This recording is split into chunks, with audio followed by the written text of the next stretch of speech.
मुख्यमंत्र्यांनी काय सांगितलं नेमका? गेले 32 दिवस आम्ही सर्व पदयात्री चालत आहोत। 800 किलोमीटरचा प्रवास आम्ही सर्वांनी मिळून केला। या 800 किलोमीटरमध्ये आम्ही युवांना भेटलो, विद्यार्थ्यांना भेटलो, शेतकरी, कष्टकरी, माता भगिनी, वडीलधारी, तसंच अनेक संघटना ज्या स्वतःच्या हक्कासाठी लढत होतात त्यांना सुद्धा भेटलो आणि त्यांनी सगळ्यांनीच आम्हाला निवेदनं दिली, त्यांच्या अडचणी सांगितल्या आणि त्या सगळ्या अडचणी एका पत्राद्वारे आम्हाला मुख्यमंत्री साहेबांना, उपमुख्यमंत्री साहेबांना द्यायच्या होत्या। जेव्हा सभा झाली, खरं तर दुपारीच अधिकाऱ्यांकडे हे पत्र दिलं होतं सीपी साहेबांच्या ऑफिसला। ते म्हणाले होते की आम्ही देतो। आम्ही सुद्धा एक पत्र त्यांच्या ऑफिसला इन्व्हर्ट करून घेतलं होतं आणि मग आम्ही जेव्हा भाषण सुरू झालं तेव्हा सुद्धा सांगितलं होतं पुढच्या 1 तासाभरात या सामान्य लोकांच्या मागण्याची दखल सरकारने घ्यावी, पण तसं काय होताना दिसलं नाही। आम्हाला सांगण्यात आलं तहसीलदारला पाठवतो, एक तर अधिकारी, पोलीस अधिकारी म्हणाला की शहराच्या एका अध्यक्षाला पाठवतो।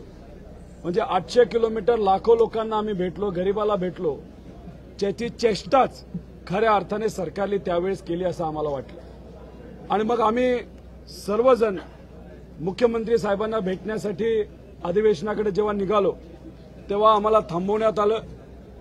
कार्यकर्त्यांवर लाठीचार्ज झाला।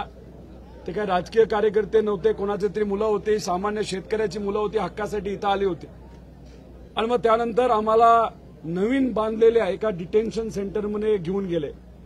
60-70 लोक आता डिटेन्शन सेंटरमध्ये।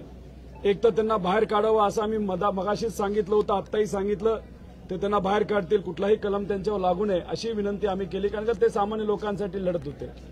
मग मुख्यमंत्री साहेबांनी आम्हाला भेटण्यासाठी बोलावल्यानंतर आम्ही सर्वांनी मिळून ज्या मुख्यमंत्री साहेबांना मागण्या केल्या त्या 2 भागामध्ये आहेत। एक भाग लगेचच हे अधिवेशन संपण्याच्या आधी त्यांना निर्णय घेता येईल असा एक भाग आहे आणि दुसरा भाग ज्यासाठी कमिटी नाहीतर एखादं मंत्रीचं लोक त्यांना मीटिंग नाहीतर बैठक लावून ते मार्गी लावू शकतो। ज्या लगेच मागण्या मान्य करता येईल, मार्गी लावता येईल, त्याच्यामध्ये आम्ही सर्वांनी मिळून मराठा समाजाला आरक्षण मिळालं पाहिजे, तसंच धनगर समाज, मुस्लिम समाज व लिंगायत आरक्षण ज्या यांच्या मागण्या आहेत त्या ताबडतोब सरकारकडनं आरक्षण मिळालं पाहिजे, त्याच्यावर कारवाई झाली पाहिजे अशी आम्ही मागणी केली आहे। अतिवृष्टी आणि दुष्काळ जो या महाराष्ट्रामध्ये पडलेला आहे, गेल्या वर्षीचं अनुदान मिळालं नाही ते मिळावं आणि आता एनडीआरएफचे जे निकष आहेत त्याचे 4 पट कमीत कमी मदत आमच्या शेतकऱ्याला झाली पाहिजे असा विषय मांडला। 2.5 लाख रिक्त पदं या महाराष्ट्रामध्ये पोलीस भरतीपासून सर्व विभागामध्ये आहेत, ती त्वरित भरण्यात यावी, कारण का कॉन्ट्रॅक्ट भरतीचा कायदा जेव्हा त्यांनी आणला 80,000 लोकांना 20 दिवसामध्ये ते भरती करणार होते। मग 80,000 जमत असेल तर ही 2.5 लाख जमलीच पाहिजे असाही मुद्दा आम्ही घेतला। जे 1000 रुपयाची फी आतापर्यंत गरीब मुला मुलींकडनं घेतली ती रिफंड करायची आणि पुढे जर एखादी परीक्षा घ्यायची असेल तर 600 नाही तर 500 राजस्थानचा जसा कायदा आहे तो आपल्या इथं लागू करायचा। हे त्यातले काही नेते खोटं बोलतात। कॉन्ट्रॅक्टचा GR मागे घेतला असा तरी छुप्या पद्धतीने जिल्हा परिषद, नगर परिषदला सांगून कॉन्ट्रॅक्ट भरती चालू आहे। काही रिटायर झालेल्या शिक्षकांना घेतले ते ताबडतोब बंद करावं असं सांगितलंय। 60,000 शिक्षक भरती आणि प्राध्यापक भरती ही करण्यात यावी अधिवेशन होण्याआधी, कारण का लोकसभा आणि विधानसभेचं जे काही इलेक्शन लागेल त्याची आचारसंहिता आहे, त्या आचारसंहितामध्ये या भरत्या करता येत नाही, ऍड करता येत नाही, त्यामुळे लवकरात लवकर हे काढण्यात यावं। त्याच्याचबरोबर पेपर फुटीचा कडक कायदा या अधिवेशनामध्ये आलाच पाहिजे। दत्तक शाळा, समूह शाळा योजनेचा GR मागे घ्या। राज्यात शक्ती कायद्याची अंमलबजावणी महिलांच्या वतीने झालीच पाहिजे। त्याच्याचबरोबर नोकऱ्यांमध्ये स्थानिकांना प्राधान्य मिळावं। अंगणवाडी सेविका, आशा सेविका, सामुदायिक आरोग्य अधिकारी, कंत्राटी आरोग्य कर्मचारी, संगणक परिचारक, महाराष्ट्र सुरक्षा बल, होमगार्ड, त्याच्याचबरोबर पेन्शनसाठी लढणारे जे सर्व अधिकारी आहेत ह्या सगळ्यांच्या मागण्या समजून घेऊन त्या मार्गी लावल्या पाहिजे, नाहीतर त्यांना चर्चेला बोलून तिथं कुठं ना कुठंतरी चर्चा झाली पाहिजे अशी आमच्या सगळ्यांची मागणी आहे। सारटी, बार्टी, महाज्योती, TRTI या संस्थेला प्रत्येकी आता 250 कोटी रुपये दिले जातात, ते प्रत्येकी 1000 कोटी देऊन जे दुष्काळात जिल्हे आहेत तालुके तिथे असणाऱ्या शेतकऱ्याचा मुलगा मुलगी आज कॉलेजमध्ये असल्यामुळे त्यांना फी देता येणार नाही, त्यामुळे ती फी त्यांनी या संस्थेच्या मदतीने अतिरिक्त निधी देऊन द्यावी अशी मागणी आम्ही केली आहे. विद्यार्थ्यांना रखडलेल्या ज्या स्कॉलरशिप आहेत त्या देण्यात याव्या. कापूस, कांदा, तूर, सोयाबीन यासह अनेक पिकांचा चांगला दर मिळाला पाहिजे, जो आज पडलेला आहे. कापूसाला 7,000 आहे, तुम्ही जर बघितलं तर तिथं सोयाबीनला 4,500 आहे. तो दर वाढवला गेला पाहिजे असं आम्ही मागणी केली. खताच्या लिंकिंगमुळे शेतकऱ्याला होणारं नुकसान हे खऱ्या अर्थाने लागू केलं पाहिजे. केंद्राची या बाबतीतली चर्चा झाली पाहिजे. त्यात राज्यातील ड्रग्सचं जे काही परिस्थिती आहे, युवा पिढी त्याच्यामध्ये अडकली आहे, त्याच्यावर कारवाई करून, कारण का बातमी आली 250 कोटी सीज झाले, त्यानंतर काही नाही. तर त्यानंतर एमआयडीसी मध्ये राज्य एमआयडीसीचे मुद्दे, राज्यात युवा आयोग, वकील संरक्षण कायदा हा या अधिवेशनात आला पाहिजे. राज्यातील सर्व पद भरती प्रक्रिया एमपीएससीच्या मदतीने व्हावी, असे मुद्दे आम्ही सर्वांनी मिळून घेतलेले आहेत. आणि एक व्यक्तिगत माझ्या मतदारसंघातला मुद्दा म्हणजे माझ्या मतदारसंघातली एमआयडीसी जी रखडली आहे, राजकीय द्वेषातून रखडली, ती एक मार्गी लावावी. आणि फक्त माझी नाही, माझ्याबरोबर सलील भाऊ आहेत, आराराबांचे चिरंजीव रोहित आबा आहेत आणि असे अनेक आमदार आहेत. राजकीय द्वेषातून त्यांच्या मतदारसंघातल्या एमआयडीसी रखडल्यात, त्या पूर्ण होत नाहीत, सह्या केल्या जात नाहीत. त्यांना विनंती केली, असं द्वेषाचं राजकारण करू नका. युवांचा भवितव्याचा प्रश्न आहे, तो तिथं मार्गी लावा. असे सर्व मुद्दे घेऊन आम्ही सीएम साहेबांना भेटलो. सीएम साहेबांनी असं सांगितलंय, जे लगेच होण्यासारखे मुद्दे, फी, त्याच्याचबरोबर स्कॉलरशिप आणि मी मगाशी वाचून दाखवले सर्व मुद्दे, अंगणवाडी सेविका, कॉन्ट्रॅक्ट भरती आणि हे लगेच या अधिवेशनामध्ये आम्ही लक्ष घालून मार्गी लावतो. एनडीआरएफ प्रमाणे 4 पट एनडीआरएफची मदत आमच्या शेतकऱ्याला देऊ असं त्यांनी आश्वासन तिथं दिलेलं आहे. त्याच्याचबरोबर पंचनामे जे सुरू नाही झालेत त्याबद्दल 2 दिवसापूर्वी ते बोललेत, अजून सुरू नाही झाले, तरी मी परत एकदा तिथं अधिकाऱ्यांना सांगतो असं त्यांनी सांगितलंय. आणि आमच्या महाराष्ट्रातल्या दुष्काळग्रस्त शेतकऱ्यांना मदत झाली पाहिजे आणि त्याच्याचबरोबर एनडीआरएफ नॉर्मच्या 4 पट मदत ही झाली पाहिजे हे त्यांनी स्वीकारलं आणि अनेक इतर मुद्दे स्वीकारलेत. 1000 रुपयाचा मुद्दा सुद्धा त्यांनी स्वीकारलाय.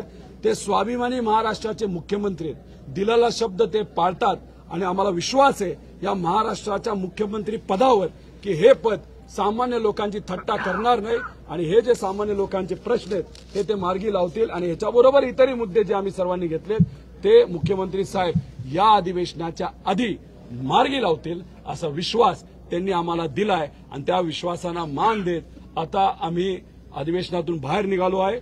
आणि उद्यापासून मी आमचे सर्व संदीप भैया क्षीरसागर असतील, तसंच भुसारा साहेब असतील, अशोक बापू असतील, जयंत पाटील साहेब होते, टोपे साहेब होते, अनिल देशमुख साहेब होते, आपले आव्हाड साहेब होते, हे सगळे माजी मंत्री, आत्ताचे आमदार हे सुद्धा तिथं उपस्थित होते. त्याच्यावर सह्या केलेल्या आहेत आणि ते सह्याचं पत्र हे सीएम साहेबांना हातात त्यांच्या दिलेले आहेत, वाचून दाखवले प्रत्येक मुद्दे. त्यामुळे त्यांनी हे सगळे मुद्दे मार्गी लावावे आणि अधिवेशन संपायच्या आधीच इतर विषयांवर चर्चा, राजकीय चर्चा होण्यापेक्षा मुद्द्यावर बोला अशी विनंती आम्ही केल्या. महाराष्ट्र धर्म हा टिकला पाहिजे अशी विनंती आम्ही सीएम साहेबांना केली. काही लोकांना डिटेन केले असं म्हणत आहे, मुख्यमंत्र्यांना संदर्भात तुम्ही माहिती दिली का त्यांच्याविषयी? आम्ही अधिकाऱ्यांशी जेव्हा निघत असताना बोललो, एक तर डिटेन केलेल्या सर्व सामाजिक कार्यकर्त्यांना लगेच सोडवा. ते कुठल्याही एका पक्षाचे नाहीत, ते सर्व पक्षाचे आणि सामान्य लोकांची मुलं आहेत. त्यांच्यावर कुठलीही कारवाई करू नका. त्याचं मुख्य कारण त्यातले काही स्पर्धा परीक्षा देणारे युवा आहेत. कारवाई करून त्यांचं भवितव्य तुम्ही अडचणीत आणू नका. अधिकाऱ्यांनी शब्द दिलाय, तुम्ही काळजी करू नका, तुम्ही अधिवेशनात पोहोचण्याच्या आधी आम्ही त्यांना सोडू, पण अजून सोडवलेलं नाही. त्यामुळे मी आता तुमच्या माध्यमातून त्यांना विनंती करतो. त्याच्याचबरोबर ही सभा होण्यापूर्वी अनेक शेतकरी, कष्टकरी, युवांच्या स्पर्धा परीक्षेचे जे काही विद्यार्थी ते येत असताना गाड्या थांबवण्यात आल्या, सीपींना बोलावं लागलं, मग त्यांनी गाड्या सोडवल्या. भाषण करत असताना 5 ठिकाणी जे काही भोंगे होते, जिथून स्पीकर होते तिथं 5 ठिकाणी वायर कापण्यात आली होती. म्हणजे असे मुद्दे काहीतरी केले आणि आम्ही म्हणत होतो मुख्यमंत्र्यांनी ऐकावं, मंत्र्यांनी ऐकावं, तसं न होता तहसीलदारला पाठवलं. म्हणजे हे 800 किलोमीटर चालून सामान्य लोकांचे प्रश्न आम्ही मांडत असताना तुम्ही आमदारांना जर तिथं भाव देत नसताल तर गरीबाला कसं भाव देणार, सामान्य लोकांना कसं भाव देणार, ते कोणाकडे जाणार, असा मुद्दा मांडल्यानंतर मग कुठेतरी सीएम साहेबांनी मग आम्हाला बोलावलं आणि हे सगळे मुद्दे ऐकून घेतले. कारण काय वाटतं तुम्हाला, तुमच्यावर जो तुम्हाला अटक करण्यात आली, वायर कापण्यात आल्या, या सगळ्या प्रकरणामागची कारण काय? एक तर माझं सोशल मीडिया अकाउंट 5 वेळा बंद करण्यात आलं होतं. त्याच्याचबरोबर युवा संघर्ष यात्रेचं जे अकाउंट आहे ते हॅक झालं, रोहित आबाचं अकाउंट हॅक झालं, त्याच्याचबरोबर अनेक इतर जे काही पत्रकार होते जे आमच्याबरोबर कंटिन्युअसली होते त्यांचं अकाउंट बंद करण्यात आलं. त्याच्यावरनं समजून घ्या ना, ह्यांना जे मुद्दे लोकांचे आहेत ह्यांना, ह्यातल्या काही लोकांना, सगळ्यांनाच नाही, ह्यांच्यातल्या काही लोकांना इलेक्शनमध्ये वाद निर्माण करायचा आहे. समाजामध्ये असू द्या, नाहीतर धर्मामध्ये असून त्याच्यावर राजकारण खेळायचंय. आम्ही जे मुद्दे घेतलेले आहेत ते सामान्य लोकांच्या हिताचे आहेत आणि ते मुद्दे ह्यांना पचनी पडणार नाही असं कुठेतरी वाटलं असावं म्हणून त्यांनी ते केलं. आम्ही सहज म्हणत होतो आम्ही येतो, आम्ही 10 वेळा सांगितलं तरी आमच्यावर लाठीचार्ज केला, आम्हाला पोलीस गाडीमध्ये टाकलं, डिटेन्शन सेंटरमध्ये. आजपर्यंत कुणी डिटेन्शन सेंटरमध्ये गेलं नाही. 4 आमदारांना डिटेन्शन सेंटरमध्ये टाकलं आणि कार्यकर्त्यांना टाकलं. म्हणजे डिटेन्शन सेंटरचं उद्घाटन सामान्य लोकांचे प्रश्न घेऊन 800 किलोमीटर चालणाऱ्या सामाजिक कार्यकर्त्यांच्या हस्ते या सरकारने केलं. याच्यावरून समजून घ्या की कशा पद्धतीने आवाज दाबण्याचा प्रयत्न केला जातो. सरकार गंभीर नव्हतं त्यामुळे आक्रमक व्हावं लागलं आणि आता जेव्हा तुम्ही म्हणतात की आम्ही विश्वास ठेवतो मुख्यमंत्र्यांवर, आता तरी ते गंभीर आहेत का असं तुम्हाला वाटतंय? हे बघा, पद महत्वाचं आहे. शेवटी मुख्यमंत्र्यांना संधी कुठेतरी दिली पाहिजे. हे मुद्दे काय रोहित पवारचे नाहीत, संदीप भैया क्षीरसागराचे नाहीयेत, सलील भैया देशमुखांचे नाहीयेत, आर आबाचे नाहीयेत, रोहित आबाचे नाहीत, भुसारांचे नाहीयेत. हे मुद्दे महाराष्ट्राचे आहेत. महाराष्ट्रातल्या लोकांचे ह्याच्यावर चर्चा व्हावी, जी 4 दिवस दुर्दैवाने नाही झाली. 4 दिवस आम्ही चालत असल्यामुळे तिथं आम्हाला चर्चेत सहभाग घेता आला नाही. पण जे ऑनलाईन बघितलं, कसिनोबद्दल ऐकलं, नुसता वादविवाद झालेला ऐकलं, एकमेकावर राजकीय द्वेष तिथं केला, मलिक साहेब आले तेव्हा तिथं वाद निर्माण करण्याचा प्रयत्न झाला, पण सामान्य लोकांच्या मुद्द्यावर चर्चा झालीच नाही, त्या मार्गी लागलंच नाही. तेव्हा मुख्यमंत्री साहेब उद्या बोलणार आहेत, उत्तर देणार आहेत आणि त्या उत्तरामध्ये या सगळे जे मुद्दे आम्ही मांडलेत त्याची सुद्धा उत्तर आम्ही देतो असं त्यांनी सांगितलंय. उद्या नाव घेतील नाही घेतील आम्हाला माहित नाही, पण आमचं एकच मत आहे, जे मुद्दे आम्ही दिलेत त्या मुद्द्यांवर तुम्ही उत्तर तुमच्या अधिवेशनामध्ये सामान्य लोकांना दिलेल्या उत्तरामध्ये यावं. विनंती अजून एक आहे, अधिवेशनादरम्यान जर तुमच्या मागण्या पूर्ण नाही झाल्या तर पुढे तुमची भूमिका काय असणार आहे? आंदोलन करणार आहात? आता आंदोलन करण्याचे वेगवेगळे प्रकार असतात. उपोषण त्याचा एक भाग असतो, आंदोलन करणं त्याचा एक भाग असतो, चालणं एक भाग असतं.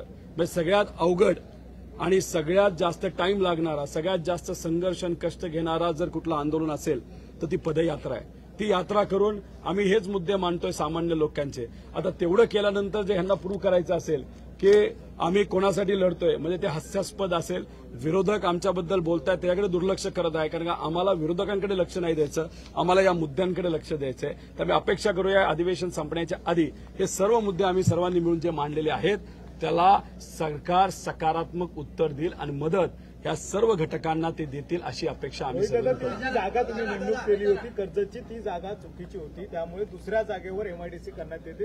15 दिवसात नवीन जागा आहे असं कोण म्हणलं ते मला सांगा. राम शिंदे यांनी राम शिंदेंनी एक तरी गुऱ्हाळ उभं केलंय का? गेले 1.5 वर्ष मी प्रयत्न करतोय, 20,000 लोकांना नोकरी मिळू शकते, 1100 एकराची एमआयडीसी आहे. त्यांना काय कळतं एमआयडीसीचं? एमआयडीसी तिथं यावी म्हणून मोठे मोठे नॅशनल हायवे गडकरी साहेबांच्या विनंती करून आम्ही तिथे आणले.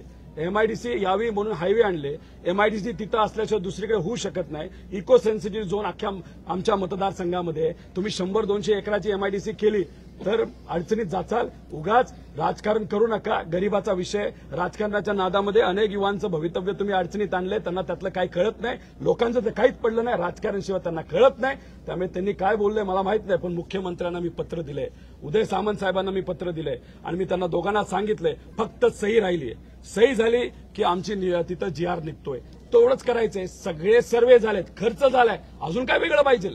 तर ते असेही म्हणाले की ही जी संघर्ष यात्रा काढली त्या संघर्ष यात्रेला कुठलाच प्रतिसाद नव्हता, त्यामुळे शेवटला हा स्टंटबाजी केलेला आलेला आहे. हा प्रतिसाद आहे. दुसरं, जे लोकात जातात, जे रस्त्यावर उतरतात त्या लोकांनाच आम्ही उत्तर देतात. जे लोक नुसतं मंत्रीपद मिळवण्यासाठी मागे पुढे नेत्याच्या मागे पुढे करणार या लोकांना आम्ही उत्तर देणार नाही. रोडवर येणारी लोक, सामान्य लोकांसाठी लढणारे लोक यांनाच आम्ही उत्तर देणार. हे पदासाठी भांडणारी लोक यांना आम्ही उत्तर देत नसतो. रोहित दादा, उपमुख्यमंत्री देवेंद्र फडणवीस यांनी असं म्हटलं की यात्रेमध्ये लोकांनी पाठ फिरवली, काय सांगा? आताच बोलले काही वेळा अगोदर. कोण म्हणलं? उपमुख्यमंत्री देवेंद्र फडणवीस. देवेंद्र फडणवीस साहेबांना युवांचं काय कळतं का? जेव्हा केव्हा अधिवेशनामध्ये आम्ही मुद्दा मांडला तेव्हा त्यांनी उत्तर काय केलं? महाराष्ट्रात तमाम युवा सिरियस नाहीयेत. पेपरफुटीचा मुद्दा आणला तेव्हा ते काय म्हणले? ज्या पत्रकारांनी ही बातमी जी खरी होती ती प्रसिद्ध केली त्याच्यावर हक्कभंग आणतो. जेव्हा केव्हा त्यांना आपण विचारतो तेव्हा ते खोटं बोलतात. आता ज्या व्यक्तीला युवांचं काहीच पडलं नाही ते याबद्दल काय बोलणार? किती गर्दी होती तुम्ही बघितली. आणि मला स्पष्टीकरण द्यायचं नाही. त्यांना जे काय बोलायचंय मीडियासमोर ते बोला, जरा लोकात जावा, लोकांशी बोला, चर्चा करा. पण जे काय ते बोलतील, एक तुम्हाला सांगतो, ह्या मागण्या जर मान्य झाल्या नाही तर फडणवीस साहेबांवर युवा पिढी पाठ फिरवेल, एवढंच इथं सांगतो.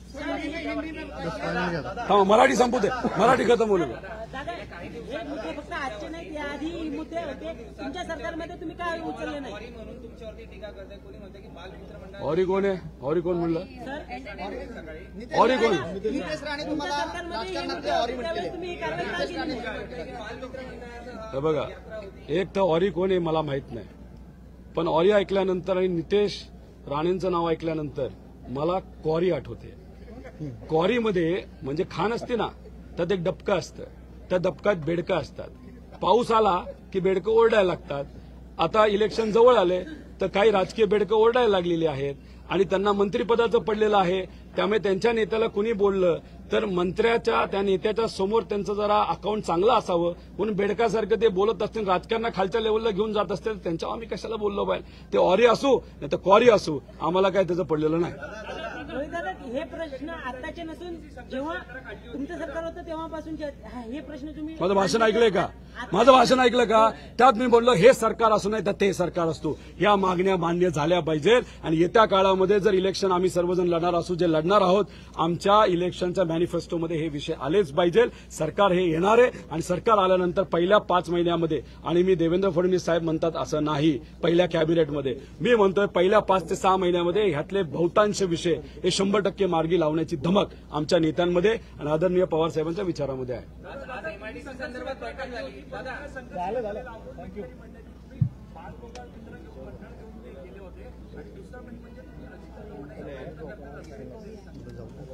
तर बघा, हे असल्या चटरफटर लोक जे आहेत, जे बोलतात, त्यांचं रेप्युटेशन काय आहे हे जर मी ओपनली बोललो ना, त्यांना फिरता येणार नाही. त्यांची लायकी जर आम्ही काढायला गेलो तर त्यांची लायकी राहणार नाही. त्यामुळे त्यांना जे कोणी माणूस सांगितलं तर नाव मी विसरतो, जे आधी शिवशाहू फुले आंबेडकर म्हणायचे आणि प्रतिगामी विचाराबरोबर सत्तेसाठी गेलेले आहेत, ह्या लोकांना मला उत्तर द्यायचं नाही. पण ह्यांची जर लायकी मी पुराव्या सकट काढली तर त्यांना फिरणं अवघड होईल. त्यामुळे त्यांना सांगतो शांत बसा, नाही तर अवघड होईल.